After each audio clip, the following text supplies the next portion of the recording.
ನನ್ನೆಲ್ಲ ಸ್ನೇಹಿತರಿಗೆ ತರಗತಿಗೆ ಸ್ವಾಗತ. ತರಗತಿ ಪ್ರಾರಂಭ ಮಾಡೋಕ್ಕಿಂತ ಮುಂಚಿತವಾಗಿ ನಮ್ಮ ಒಂದು ಯೂಟ್ಯೂಬ್ ಚಾನಲಿಗೆ ಸಬ್ಸ್ಕ್ರೈಬ್ ಆಗಿ, ಜೊತೆಗೆ ಪ್ರತಿನಿತ್ಯ ತರಗತಿಗಳನ್ನು ವೀಕ್ಷಿಸಿ ಅನ್ನುತ್ತಾ ಇವತ್ತಿನ ತರಗತಿಯನ್ನು ಪ್ರಾರಂಭ ಮಾಡ್ತಾ ಹೋಗ್ತೀನಿ. ಇವತ್ತಿನ ತರಗತಿ 2ನೇ ಆಂಗ್ಲೋ ಮೈಸೂರು ಯುದ್ಧದ ಬಗ್ಗೆ ಚರ್ಚೆಯನ್ನು ಮಾಡ್ತಾ ಹೋಗ್ತೀನಿ. ಈ ಹಿಂದೆ ತರಗತಿಯಲ್ಲಿ ಚರ್ಚೆ ಮಾಡಿದ್ವಿ, ಯಾವುದು 1ನೇ ಆಂಗ್ಲೋ ಮೈಸೂರು ಯುದ್ಧದ ಬಗ್ಗೆ ಚರ್ಚೆಯನ್ನು ಮಾಡಿದ್ವಿ. ಈ ಒಂದು ತಿರುಚನಾಪಳ್ಳಿ, ತಿರುವಲ್ಲೈ ಮತ್ತು ಅಂಬೂರು ಕದನದ ಮೂಲಕ ಯುದ್ಧ ನಡೀತಾ ಹೋಗ್ತದೆ 1ನೇ ಒಂದು ಆಂಗ್ಲೋ ಮೈಸೂರು ಯುದ್ಧದಲ್ಲಿ. ಜೊತೆಗೆ ಕೊನೆಗೆ ಈ ಮದ್ರಾಸ್ ಒಪ್ಪಂದದ ಮೂಲಕ ಏನಾಗ್ತೈತಿ, ಈ ಒಂದು ಯುದ್ಧ ಕೊನೆಗೊಳ್ತಾ ಹೋಗ್ತದೆ. ಜೊತೆಗೆ ಇವತ್ತಿನ ತರಗತಿಯಲ್ಲಿ 2ನೇ ಆಂಗ್ಲೋ ಮೈಸೂರು ಯುದ್ಧದ ಬಗ್ಗೆ ಚರ್ಚೆಯನ್ನು ಮಾಡ್ತಾ ಹೋಗೋಣ. ಒಂದನೇ ಯುದ್ಧ ಯಾರು ನಡೀತಲ್ಲ, ಆ ಒಂದು ಮದ್ರಾಸ್ ಒಪ್ಪಂದದ ಮೂಲಕ ನಡೀತಾ ಹೋಗ್ತದೆ. ಆದರೆ ಈ ಒಂದು ಮದ್ರಾಸ್ ಒಪ್ಪಂದ ಭಾರತದಲ್ಲಿ ಏನಾಗ್ತೈತಿ, ತಾತ್ಕಾಲಿಕ ರಾಜಕೀಯ ಅಂತ ಒಂದು ಬೆಳವಣಿಗೆಯನ್ನು ಏನು ಮಾಡ್ತಾ ಹೋಗ್ತೈತಿ, ತಡೆಯಾಡ್ತಾ ಹೋಗ್ತೈತಿ. ಆದರೆ ಈ ಬ್ರಿಟಿಷರು ಏನು ಮಾಡ್ತಾ ಹೋಗ್ತಾರೆ, ಈ ಮದ್ರಾಸ್ ಒಪ್ಪಂದದ ಒಂದು ಷರತ್ತುಗಳನ್ನು ಏನು ಮಾಡ್ತಾ ಹೋಗ್ತಾರೆ, ಉಲ್ಲಂಘನೆ ಮಾಡ್ತಾ ಇರ್ತಾರೆ. ಯಾರು? ಬ್ರಿಟಿಷರು. ಜೊತೆಗೆ ಈ ಮರಾಠರು ಮಾಧವರಾಯನ ಒಂದು ನೇತೃತ್ವದಲ್ಲಿ ಸೈನ್ಯವನ್ನು ಮುಂಗಡಿಸಿ ಏನು ಮಾಡ್ತಾ ಹೋಗ್ತಾರೆ, ಶ್ರೀರಂಗಪಟ್ಟಣದ ಕಡೆಗೆ ನುಗ್ಗಿಸ್ತಾ ಹೋಗ್ತಾರೆ. ಶ್ರೀರಂಗಪಟ್ಟಣ ಯಾವುದದು? ಮೈಸೂರು ರಾಜ್ಯದ ರಾಜಧಾನಿ ಶ್ರೀರಂಗಪಟ್ಟಣ. ಯಾರು ರಾಜಧಾನಿಯಾಗಿ ಮಾಡ್ತಾ ಹೋಗ್ತಾರೆ? ಒಡೆಯರು ರಾಜಧಾನಿಯಾಗಿ ಮಾಡಿ ಹೋಗ್ತಾರೆ. ಈ ಒಂದು ಯಾರು ಮರಾಠರು ಮಾಧವರಾಯನ ಒಂದು ನೇತೃತ್ವದಲ್ಲಿ ಬ್ರಿಟಿಷರು ಏನು ಮಾಡ್ತಾ ಹೋಗ್ತಾರೆ, ಸೈನ್ಯವನ್ನು ಮುನ್ನಡೆಸಿ ಶ್ರೀರಂಗಪಟ್ಟಣದ ಕಡೆ ನುಗ್ಗಿದಾಗ ಹೈದರ್ ಏನು ಮಾಡ್ತಾ ಹೋಗ್ತಾನೆ, ಬ್ರಿಟಿಷರ ತ್ಯಾಗ ಹೋಗಿ ಸಹಾಯಕ್ಕೆ ಕೇಳ್ತಾನೆ. ಪಾರಪ್ಪ, ಇಲ್ಲಿ ಮರಾಠರು ನೋಡ್ರಿ ನಮ್ಮ ಸೀದ ರಾಜಧಾನಿಗೆ ಬಂದುಬಿಟ್ಟಾರ, ಒಪ್ಪಂದ ಮಾಡ್ಕೊಂತಲ್ಲ ಮದ್ರಾಸ್ ಒಪ್ಪಂದದ ಮೂಲಕ. ನಾ ಏನಾದರೂ ತೊಂದ್ಯಾರಪ್ಪ, ಒಬ್ರಿಗೊಬ್ರು ಹೆಲ್ಪ್ ಮಾಡಿ ಅಂತ ಸ್ವಲ್ಪ ಹೆಲ್ಪ್ ಮಾಡಪ್ಪ ಅಂತಂದು ಹೈದರಾಲಿ ಏನು ಮಾಡ್ತಾ ಹೋಗ್ತಾರೆ, ಬ್ರಿಟಿಷರಿಗೆ ಹೆಲ್ಪ್ ಕೇಳಕ್ಕೆ ಹೋಯ್ತು. ಆದರೆ ಬ್ರಿಟಿಷರು ಹೋಗ್ತಾರೆ, ಹೈದರಾಲಿ ಯಾರಪ್ಪ ನೀನು ಅಂದುಬಿಡ್ತಾರೆ. ಅಂದರೆ ಮದ್ರಾಸ್ ಒಪ್ಪಂದಕ್ಕೆ ಏನು ಮಾಡ್ತಾವ್ರೆ, ವಿರುದ್ಧವಾಗಿ ನಡ್ಕೊಂಡು ಬರ್ತಾರೆ. ಏನದು ಒಪ್ಪಂದ ಕರಾರು ನಿಯಮಗಳು ಇರ್ತಾವಲ್ಲ, ಅವಕ್ಕೆ ಯಾರು ನೀನು, ಯಾವವರು ಹಿಂಗೆ ಕೇಳ್ಬಿಡ್ತಾರೆ. ಯಾರು? ಬ್ರಿಟಿಷರು. ಏನಾಗ್ತೈತೆ ಅವಾಗ ಅನ್ಕೊಳ್ತಾನೆ, ಏನು ಮಾಡೋಕ್ಕಾಗಲ್ಲ. ಅವಾಗ ಮಾಯಿ ಯಾವುದು ಒಂದು ವಸಾಹತಾಗಿತ್ತಪ್ಪ ಅಂದ್ರೆ ಫ್ರೆಂಚರ ಒಂದು ವಸಾಹತಾಗಿತ್ತು. ಜೊತೆಗೆ ಅದು ಹೈದರಾಲಿಯ ಒಂದು ನಿಯಂತ್ರಣಕ್ಕೆ ಒಳಪಟ್ಟಿತ್ತು. ಅವಾಗ ಏನು ಮಾಡ್ತಾ ಹೋಗ್ತಾರೆ, ಏನಿದು ಮಾಯೆಯ ಒಂದು ಪ್ರದೇಶ ಇತ್ತಲ್ಲ, ಇದನ್ನು ಬ್ರಿಟಿಷರು ಏನು ಮಾಡಿಬಿಡ್ತಾರೆ, ಮಾಯೆಯನ್ನು ವಶಪಡಿಸ್ಕೊಳ್ತಾ ಹೋಗ್ತಾರೆ. ಒಂದನೇದು ಮಾರಾಟರು ಬಂದು ಶ್ರೀರಂಗಪಟ್ಟಣ ನುಗ್ಗಿರ್ತಾರೆ, ಅವಾಗ ಎಲ್ಪ್ ಕೊಡಿರ್ತಾರೆ, ಇವ್ರು ಎಲ್ಪ್ ಮಾಡಿದ್ದಲ್ಲ. ಅದು ಮಾಯೆ ಎಲ್ಲಿತ್ತಪ್ಪ, ಫ್ರೆಂಚರು ವಸಾಹತಾಗಿತ್ತು. ಅದನ್ನು ಹೈದರಾಲಿ ಏನೋ ಕಷ್ಟಪಟ್ಟು ಗೆದ್ಕೊಂಡಿತ್ತು. ಇವರು ಬ್ರಿಟಿಷರು ಬಂತು ಈ ಮಾಯನ್ನು ವಶಪಡಿಸ್ಕೊಂಡ್ಬಿಡ್ತಾರೆ. ಇದು ಏನಾಯ್ತು, ಯುದ್ಧಕ್ಕೆ ಸ್ಟಾರ್ಟ್ ಆಯ್ತಪ್ಪ ಅಂದರೆ 2ನೇ ಆಂಗ್ಲೋ ಮೈಸೂರು ಯುದ್ಧಕ್ಕೆ ಸ್ಟಾರ್ಟ್ ಆಯ್ತು. ಈ ಒಂದು ಯುದ್ಧವು 1780ರಿಂದ 84ರವರೆಗೆ ನಡೀತಾ ಹೋಗ್ತೈತೆ. ಯಾವುದೇ 2ನೇ ಆಂಗ್ಲೋ ಮೈಸೂರು ಯುದ್ಧ. ಯಾವಾಗ ಒಂದು 1780ರಲ್ಲಿ 2ನೇ ಮೈಸೂರು ಯುದ್ಧ ಪ್ರಾರಂಭಕ್ಕಾಯ್ತಲ್ಲ, ಈ ಒಂದು ಯುದ್ಧದ ಪ್ರಾರಂಭದಲ್ಲಿ ಯಾರು ಮುನ್ನಡೆ ಇರ್ತಾರೆ, ಈಗ ಎಲೆಕ್ಷನ್ ರಿಸಲ್ಟ್ ದಿವಸ ಅವ್ರು ಮುನ್ನಡೆ ಇದ್ದಾರೆ, ಇವ್ರು ಹಿನ್ನಡೆ ಅಂತ ಹೇಳ್ತಾರಲ್ಲ, ಅದೇ ರೀತಿ ಯುದ್ಧದ ಒಂದು ಪ್ರಾರಂಭದಲ್ಲಿ ಹೈದರಾಲಿ ಏನಂತ ಮುನ್ನಡೆ ಇತ್ತ. ಯಾವಾಗ ಒಂದು ಕರ್ನಾಟಕ ಪ್ರಾಂತ್ಯದ ಅನೇಕ ಕೋಟೆಗಳನ್ನು ವಶಪಡಿಸ್ಕೊಳ್ತಾ ಹೋಗ್ತಾನೆ. ಏನೇನು ಕರ್ನಾಟಕದಲ್ಲಿ ಪ್ರಮುಖ ಕೋಟೆಗಳಂತ ಕರಿತಾವಲ್ಲ, ಎಲ್ಲ ಕೋಟೆಗಳನ್ನು ವಶಪಡಿಸ್ಕೊಳ್ತಾ ಹೋಗ್ತಾನೆ. ಕಾಂಚೀಪುರಮನ್ನು ವಶಪಡಿಸ್ಕೊಳ್ತಾ ಹೋಗ್ತಾನೆ. ಕೋರಮಂಡಲ ತೀರದವರೆಗೂ ತನ್ನ ಸೈನ್ಯವನ್ನು ನುಗ್ಗಿಸ್ತಾ ಹೋಗ್ತಾನೆ. ಇದು ಏನು ಮಾಡ್ತಾ ಹೋಗ್ತೈತಿ, ಮತ್ತೆ ಮದ್ರಾಸಿನ ಬ್ರಿಟಿಷ್ ಸೈನ್ಯದಕ್ಕೆ ಮತ್ತೆ ನಡ್ತಾ ಇರ್ತಾನೆ.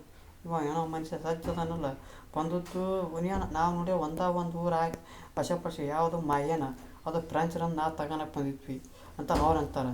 ಅದನ್ನು ತಗೊಂಡಿರೋ ಸಿಟ್ಟಿಗೆ ಅವ ಏನು ಮಾಡ್ತಾನೆ, ಇದರಲ್ಲಿ ಕರ್ನಾಟಕದ ಪ್ರಮುಖ ಕೋಟೆಗಳು ಯಾರನ್ನಾಗಲು ವಶಪಡಿಸೋದು, ಕಾಂಚೀಪುರಮನ್ನು ವಶಪಡಿಸೋದು, ಕೋರಮಂಡಲ ತೀರ ಮಟ್ಟನೂ ಸೈನ್ಯವನ್ನು ನುಗ್ಗಿಸ್ತಾ ಹೋಗ್ತಾನೆ. ಇದರಿಂದ ಏನಾಗ್ತೈತಿ, ಮದ್ರಾಸಿನ ಒಂದು ಬ್ರಿಟಿಷ್ ಸೈನ್ಯಾಧಿಕಾರಿ ನಡ್ಗಕತ್ತ ಬಿಡ್ತಾರೆ. ಅವಾಗ ಹೈದರ್ ಏನು ಮಾಡಿಬಿಡ್ತಾನೆ, ಮೇನ್ ಇಂಪಾರ್ಟೆಂಟ್ ಅರ್ಕಾಟಿಗೆ ಮುತ್ತಿಗೆ ಹಾಕ್ಬಿಡ್ತಾನೆ. ಮೊದಲನೇ ಒಂದು ಮಾಹಿತಿ ಕಾರಣ ಹೈದರ್ ಇದು ಅರ್ಕಾಟಿ ಮೇಲೆ ಮುತ್ತಿಗೆ ಹಾಕಿತ್ತು.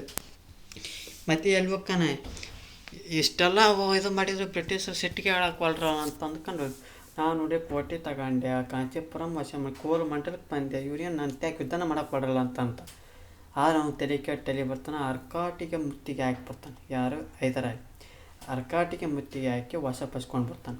ಅವಾಗ ಸರ್ ಐರ್ಕೋಟ್ನ ಒಂದು ನೇತೃತ್ವದಲ್ಲಿ ಬ್ರಿಟಿಷರ್ ಸೈನ್ಯ ಏನಾಗ್ತೈತಿ, ರೆಡಿ ಆಕೈತಿ. ಯಾರ ನೇತೃತ್ವದಾಗ?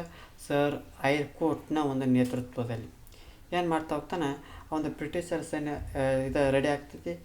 ಈ ಒಂದು ಹೈದರಾಲಿ ಈ ಒಂದು ಅವಧಿಯೊಳಗೆ ವೆಲ್ಲೂರು ಮತ್ತು ವಾಂಡಿವಾಶ್ ಮುತ್ತುವುದಾಗಿ ಬೆದರಿಕೆ ಹೇಳ್ತಾ ಇರ್ತಾನೆ ಬ್ರಿಟಿಷರಿಗೆ. ನಾನು ನೋಡಪ್ಪ ಮುಂದೆ ಈಗ ವೆಲ್ಲೂರು ಮತ್ತು ವಾಂಡಿವಾಶನ್ ಏನು ಮಾಡ್ತಾ ಹೋಗ್ತೀನಿ ಮುತ್ತಿಗೆ ಆಗ್ತಾ ಇದ್ದೇನೆ ಅಂತಂದು ಹೇಳ್ತಾ ಇರ್ತಾನೆ. ಐದನ ಒಂದು ಸೈನ್ಯವನ್ನು ಸರ್ ಐರ್ಕೋಟ್ ಏನು ಮಾಡ್ತಾ ಹೋಗ್ತಾನೆ ಪಾಂಡಿಚೇರಿವರೆಗೂ ಹಿಂಬಾಲನೆ ಮಾಡ್ತಾ ಹೋಗ್ತಾ ಅಂದ ಹಿಂದಿಂದ ಹೋಗ್ತಾ ಇರ್ತಾನೆ. ಯಾರು ಸರ್ ಐರ್ಕೋಟ್ ಎಲ್ಲಿ ಮಠ ಪಾಂಡಿಚೇರಿಯವರೆಗೂ ಮಠ. ಜೊತೆಗೆ ಆ ಫ್ರೆಂಚರು ಐದರನಿಗೆ ಬ್ರಿಟಿಷರ ವಿರುದ್ಧ ಸಹಕರಿಸಲು ನಿರಾಕರಣೆ ಮಾಡ್ತಾ ಹೋಗ್ತಾರೆ.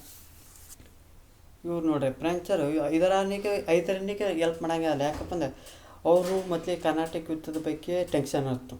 ಹಾಗಾಗಿ ಅವ್ರು ಏನು ಮಾಡ್ತಾ ಹೋಗ್ತಾರೆ ಬ್ರಿಟಿಷರ ವಿರುದ್ಧ ಸಹಕರಿಸೋಕ್ಕೆ ಏನು ಮಾಡ್ತಾ ಹೋಗ್ತಾನೆ ನಿರಾಕರಣೆ ಮಾಡ್ತಾ ಹೋಗ್ತಾನೆ. ಜೊತೆಗೆ ಇದರಿಂದ ಏನಾಗ್ತದಪ್ಪ ಅಂದ್ರೆ ಯುದ್ಧದ ಒಂದು ಗತಿಯನ್ನೇ ಬದಲಾವಣೆ ಆಗ್ತೈತಿ. ಜೊತೆಗೆ ಬ್ರಿಟಿಷರ ಒಂದು ಹತೋಟಿಯಲ್ಲಿನ ಪ್ರದೇಶಗಳಿಗೆ ಮುತ್ತಿಗೆ ಹಾಕಿ ಕೊಳ್ಳೆ ಹೊಡೆದು ಅಪಾರ ಸಂಪತ್ತು ಮತ್ತು ಶಸ್ತ್ರಾಸ್ತ್ರಗಳನ್ನು ಏನು ಮಾಡ್ತಾ ಹೋಗ್ತಾನೆ ಸಂಗ್ರಹಣೆಯನ್ನು ಮಾಡ್ತಾ ಹೋಗ್ತಾನೆ. ಯಾಕಪ್ಪ ಅಂದ್ರೆ ಇವ್ರು ಫ್ರೆಂಚರು ಒಂದೇದು ಹೆಲ್ಪ್ ಮಾಡಲಿಲ್ಲ. ಅವಾಗ ಇವು ಸ್ವಲ್ಪ ಚೇಂಜ್ ಮಾಡಿಬಿಟ್ಟು ಯಾರು ಹೈದರಾಲಿ ಏನು ಮಾಡಿದ ಏನೋ ಒಂದು ಬ್ರಿಟಿಷರ ಒಂದು ಹತೋಟಿಯಲ್ಲಿನ ಪ್ರದೇಶಗಳದಾವಲ್ಲ ಅವುಗಳನ್ನು ಮುತ್ತಿಗೆ ಹಾಕಿ ಅಲ್ಲಿರುವಂಥ ಅಪಾರ ಸಂಪತ್ತು ಶಸ್ತ್ರಾಸ್ತ್ರಗಳನ್ನು ಏನು ಮಾಡ್ತಾ ಹೋಗ್ತಾನೆ ಸಂಗ್ರಹಣೆಯನ್ನು ಮಾಡ್ತಾ ಹೋಗ್ತಾನೆ. ಜೊತೆಗೆ 1781ರಲ್ಲಿ ಪೋರ್ಟ್ ನೋವಾ ಎಂಬಲ್ಲಿ ಒಂದು ನಡೆದಂಥ ಕದನದಲ್ಲಿ ಹೈದರಾಲಿ ಏನಾಗ್ತಾನಪ್ಪ ಅಂದ್ರೆ ಪರಾಭವಗೊಳ್ತಾ ಹೋಗ್ತಾನೆ. ಏನಾಗ್ತಾನೆ ಸೋಲನ್ನು ಅನುಭವಿಸ್ತಾ ಹೋಗ್ತಾನೆ. ಎಲ್ಲಿ 1781ರಲ್ಲಿ ಪೋರ್ಟ್ ನೋವಾ ಎಂಬ ಕದನದೊಳಗೆ. ಈ ಒಂದು ಯುದ್ಧವು ಆ ಯುದ್ಧದ ಒಂದು ಗತಿಯನ್ನು ಬದಲಾವಣೆ ಮಾಡ್ತಾ ಹೋಗ್ತೈತಿ. ಜೊತೆಗೆ ಆ ಬ್ರಿಟಿಷರಲ್ಲಿ ಸ್ಥೈರ್ಯವನ್ನು ಹೆಚ್ಚಿಸ್ತಾ ಹೋಗ್ತೈತಿ. ತದನಂತರದಲ್ಲಿ ಆ ಪುಲಿಕಟ್ ಮತ್ತು ಸೋಲಿಂಗೊರೆಗಳ ಒಂದು ಕದನದಲ್ಲಿ ಆರ್ಥಿಕ ಹಾನಿಯನ್ನು ಅನುಭವಿಸ್ತಾ ಹೋಗ್ತಾನೆ. ಯಾರು ಹೈದರಾಲಿ. ಈ ಒಂದು ವೇಳೆಗೆ ಬ್ರಿಟಿಷರು ಸಾಲ್ಬಾಯ್ ಒಪ್ಪಂದಕ್ಕೆ ಸಹಿ ಹಾಕುವ ಮೂಲಕ ಐದರನ ಒಕ್ಕೂಟದಂಥ ಮರಾಠರು ಮತ್ತು ನಿಜಾಮನನ್ನು ಸೆಳೆಯುವಲ್ಲಿ ಸಫಲರಾಗಿರ್ತಾರೆ. ಯಾವ ಒಪ್ಪಂದಕ್ಕೆ? ಸಾಲ್ಬಾಯ್ ಒಪ್ಪಂದಕ್ಕೆ. ಒಂದನೇ ಆಂಗ್ಲೋ ಮರಾಠ ಯುದ್ಧದಲ್ಲಿ ಸಾಲ್ಬಾಯ್ ಒಪ್ಪಂದ, ಬೆಸ್ಸಿನ್ ಒಪ್ಪಂದ, ಪುನಃ ಒಪ್ಪಂದದ ಮೂಲಕ ಆಂಗ್ಲೋ ಮರಾಠ ಯುದ್ಧಗಳು ಮುಕ್ತ ಆಗ್ತವೆ. ಅದೇ ರೀತಿ ಆ ಒಂದು ಇಷ್ಟರ ಒಂದು ಏನು ಹೈದರಾಲಿಯನ್ನು ಸೋಲಿಸುವಂಥ ಸಂದರ್ಭದಲ್ಲಿ ಈ ಒಂದು ಸಾಲ್ಬಾಯ್ ಒಪ್ಪಂದಕ್ಕೆ ಏನಾಗ್ತೈತಿ ಆ ಮರಾಠರನ್ನು ಮತ್ತು ನಿಜಾಮರನ್ನು ತನ್ನಡಿ ಸೆಳ್ಕೊಂಡಿರ್ತಾರೆ. ಜೊತೆಗೆ ಯುದ್ಧದ ಒಂದು ಮಧ್ಯದಲ್ಲಿ ಏನಾಗ್ತದಪ್ಪ ಅಂದ್ರೆ 1782 ಆ ಒಂದು ಯುದ್ಧದ ಮಧ್ಯದಲ್ಲಿ ಅನಾರೋಗ್ಯದಿಂದ ಮೃತನಾಗ್ತಾನೆ. ಯುದ್ಧದಲ್ಲಿ ಮೃತನಾಗಲ್ಲ, ಅನಾರೋಗ್ಯದಿಂದ ಯಾರು ಮೃತನಾಗ್ತಾನಪ್ಪ ಅಂದ್ರೆ ಈ ಒಂದು ಹೈದರಾಲಿ ಮೃತನಾಗ್ತಾನೆ.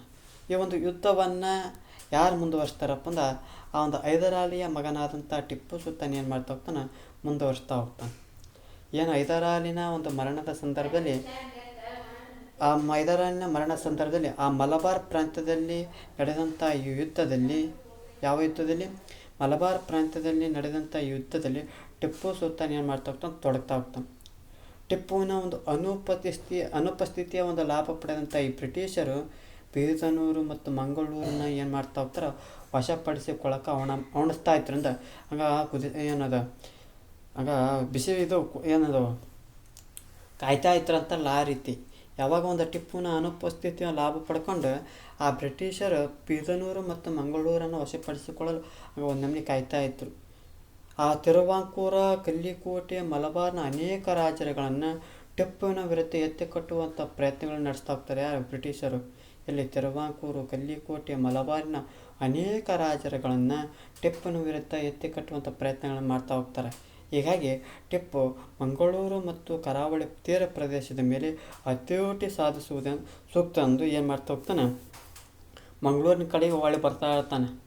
ಇವ್ರು ನೋಡಿರಿ ಎಲ್ಲ ಕಡೆಗೆ ನನ್ನ ವಿರುದ್ಧನೇ ಎತ್ತಿ ಕಟ್ಟ್ಯಾರ. ಎಲ್ಲಿ ತಿರುವಾಂಕೂರು ನೋಡಿರೋ ಅಲ್ಲಿ ನನ್ನ ಒಳಗೆ ಸೆಟ್ ಹಾಕ್ಯಾರ, ಕಲ್ಲಿಕೋಟ್ನರ ಆಟ, ಮಲಬಾರ್ನರು ಆಟ. ಹೀಗಾಗಿ ಬೇಡ ಏನು ಮಾಡೋಣ ನಾವು ಮಂಗಳೂರು ಮತ್ತು ಕರಾವಳಿ ತೀರ ಪ್ರದೇಶದ ಮೇಲೆ ಹತೋಟಿ ಸಾಧಿಸಿದ ಸೂಕ್ತ ಅಂದ್ಕೊಂಡು ಏನು ಮಾಡ್ತಾ ಹೋಗ್ತಾನೆ ಮಂಗಳೂರು ಕಡೆ ಬರ್ತಾ ಹೋಗ್ತಾನೆ.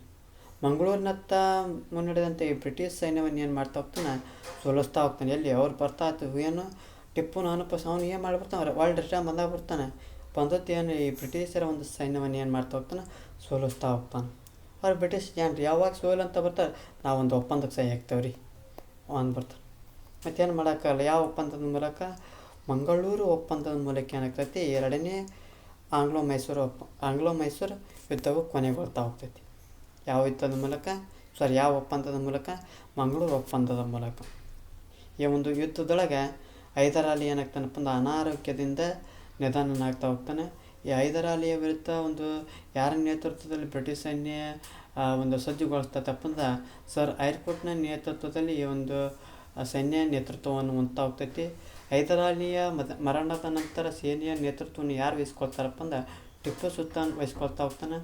ಯಾವಾಗ ಒಂದು ಮಂಗಳೂರನ್ನು ಬ್ರಿಟಿಷರನ್ನು ಸೋಲಿಸ್ತಾ ಹೋಗ್ತಾರೆ, ಅವರು ಒಂದು ಒಪ್ಪಂದ ಮಾಡ್ಕೊಳ್ತಾರೆ. ಯಾವಾಗ 1784 ಮಂಗಳೂರು ಒಪ್ಪಂದದ ಮೂಲಕ ಏನು ಮಾಡ್ಕೊಳ್ತಾ ಹೋಗ್ತಾರೆ, ಈ ಎರಡನೇ ಆಂಗ್ಲೋ ಮೈಸೂರು ಯುದ್ಧದ ಬಗ್ಗೆ ಒಪ್ಪಂದವನ್ನು ಮಾಡ್ಕೊಳ್ತಾ ಹೋಗ್ತಾರೆ. ಇದಿಷ್ಟೇನಪ್ಪ ಅಂದ್ರೆ ಎರಡನೇ ಆಂಗ್ಲೋ ಮೈಸೂರು ಯುದ್ಧದ ಬಗ್ಗೆ ಮಾಹಿತಿ ಆಗ್ತೈತಿ. ಈ ಒಂದು ತರಗತಿ ಎಷ್ಟಾಗಿತ್ತಪ್ಪ ಅಂದ್ರೆ ನಮ್ಮ ಒಂದು ಯೂಟ್ಯೂಬ್ ಚಾನಲಿಗೆ ಸಬ್ಸ್ಕ್ರೈಬ್ ಆಗಿ, ಜೊತೆಗೆ ಈ ಒಂದು ತರಗತಿ ಎಷ್ಟಾಗಿತ್ತಪ್ಪ ಅಂದ್ರೆ ಲೈಕ್ ಮಾಡಿ, ಇಲ್ಲದಿದ್ದರೆ ಡಿಸ್ಲೈಕ್ ಮಾಡಿ. ಏನಾದರೂ ದೋಷಗಳು ಮತ್ತು ನಿಮ್ಮ ಒಂದು ಅಭಿಪ್ರಾಯಗಳನ್ನು ಕಮೆಂಟ್ ಬಾಕ್ಸ್ನ ಮೂಲಕ ತಿಳಿಸಿ ಅಂತ ಈ ಒಂದು ತರಗತಿಯನ್ನು ಮುಗಿಸ್ತಾ ಇದ್ದೀನಿ. ಎಲ್ಲರಿಗೂ ಧನ್ಯವಾದಗಳು.